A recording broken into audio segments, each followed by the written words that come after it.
On behalf of Blue Cross Blue Shield of Michigan, we're pleased and proud to be the corporate chair for this year's Fight for Freedom Fund dinner. This is my first time at this event, and I'll be going home this evening telling my children about the 10,000 people that were here tonight, the energy and the leadership. It was just unbelievable, the power that was in this room tonight. Hold down the house of Detroit. The wind may blow, the thunder may roll, the rain may beat on our old house. Our partnership with the NAACP is an opportunity to make an investment in the great city of Detroit. Blue Cross Blue Shield step up and step out every time there's a call for need.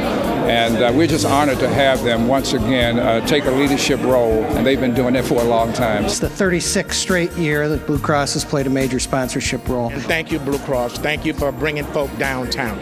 Thank you for believing in the city. Tonight we heard Dan Lepp talk about the 3,000 jobs that are being moved into Detroit, which is going to help Detroit and Blue Cross help this great city economically as we all move forward. Great to see the electricity and the vibes that you get from these dignitaries and everybody that you look around. You walk around the room and there isn't a table that you don't know somebody. Give Detroit a hand. Can't nobody touch Detroit.